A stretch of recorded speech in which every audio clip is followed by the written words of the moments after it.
All right, so Jordon is starting here. He's about to get the daily Hiva guard.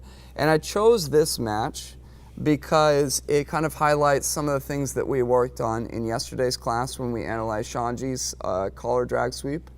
Because what we're going to see here is we're going to see how Lucas kills the Berimbolo attempt. And then we actually go to a different position and you get to see some cool guard maintenance by Jordon where he uses the hand and the collar to maintain the guard, which is what we were talking about last time with Shanji versus Keenan. So let's take a look. Let's watch the sequence in its entirety. It's about 10 seconds before we really get set up into the stuff we were working on today.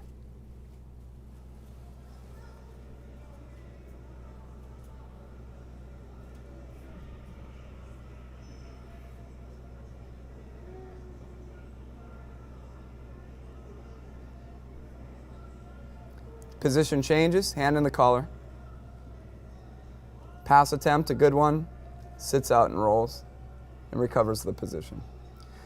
So that's the sequence that we're going to be analyzing right now. Let's take a look. So I wanted to show you how the position developed here.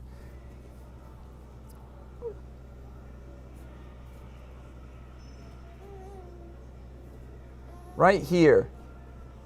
Right there is just before I stopped is when Jordon first gets the daily Hiva guard with those Mendez grips. Let's see if I can freeze frame 2 seconds prior and you can see those grips. Right here. You see how Jordon has the ankle control? Notice how he's cupping a little bit higher. That's something that you see from Mendez brothers of the cup higher. They're not grabbing very low on the ankle. And also see how he's playing the Mendez version of the grip with his right hand as an opponent's collar. His foot is also on the hip trying to make the angle to do the sweep. What you're going to see in short order is Lucas is going to be using one of the techniques that we did today. He's going to be pushing the knee down to kill the daily Hiva hook. Immediately, if you blink, you're going to miss it. You're going to see a leg drag pass attempt, which is not successful, but opens up an opportunity for Lucas to finally step over the leg and change the position. Pushes the knee, leg drag attempt there, didn't work, step over the leg, and there. And we're going to watch that a couple of times, he stepped over the leg with the version that we did first today, the technique that we did first, with grabbing the collar. So we got to see a lot of those techniques on display. Let's take a look, right as he sets up the guard. Right there is the leg drag pass attempt. Did you guys see it the first time? He's trying the leg drag here, but Jordon kind of stifles that attempt, and he combines it with stepping over the leg. Watch him step over the leg in short order. Right there. And notice how he had the collar grip. Look at Lucas's right hand there, has the collar grip. And he's completely changed the position. Now it's kind of interesting because Jordon does the leg lasso, something we've talked about extensively, how it's used for guard prevention. However, he doesn't have the grip. He prefers to make the hand in the collar grip. And we get to see some cool guard maintenance as Lucas tries to step around to Lucas's right on this side here. 3, 2, 1, now. Jordon uses that collar grip as leverage to regain the guard position.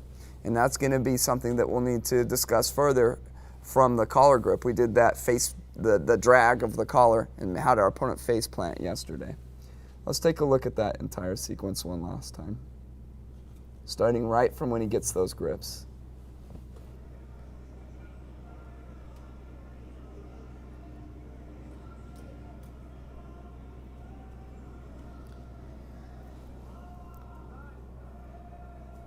To the casual observer, I think that you might even have missed that the Berimbolo was definitely in play there. And my favorite method for studying counters for a position is take somebody that's really good at that position, Jordon's pretty good at the Berimbolo, and watch him go against somebody that's better than him, Lucas, and see how it's just completely shut down. Because the counters don't necessarily change. It's, thank you, Jackson. Cameron, can you take him outside really quick? Thank you. It's not the counters that change, it's just your ability to execute them that changes. Okay? Now let's skip ahead to our next situation here.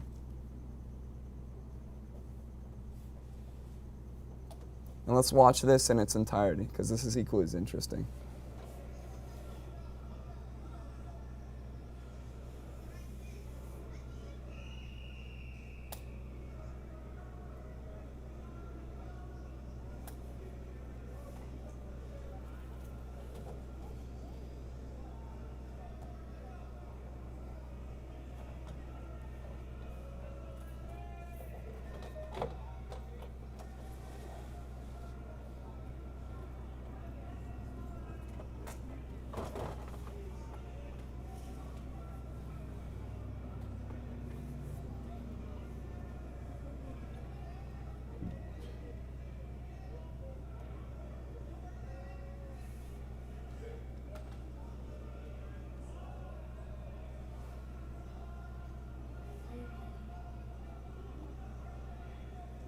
And Lucas does actually end up taking the back here.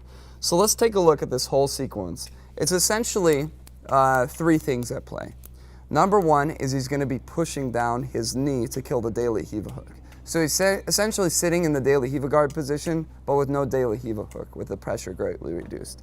I believe at one point he recovers, and you'll see Lucas with that proper angle of his knee pointing towards the outside, hyper driving his knee into his opponent's thigh, which in turn helps kill it. Eventually, you'll see Lucas fish under the knee and do the pass that we did today, the very last pass that we did today.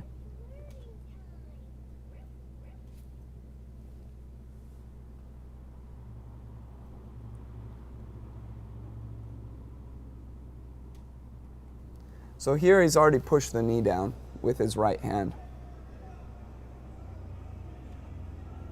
See how he's pushing down, controlling.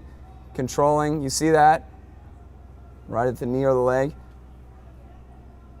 Jordan's almost recovered there. You see? Now he hyper drives his knee forward. Look at Jordan's left leg. It's hard to get that De La Riva hook in. Look how he's hyper driving it in. Now he goes underneath. And he's going to use that to pass to his right side. Look at the grip he has on it with his left arm, Lucas. He uses that to help pass as well. One more look at it.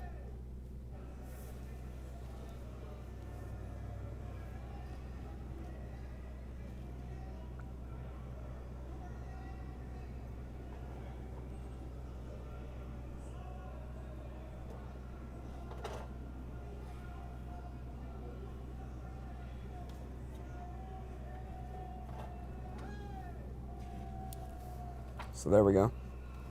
So now I want to talk a little bit about the Alliance team. Lance, you can shut it off.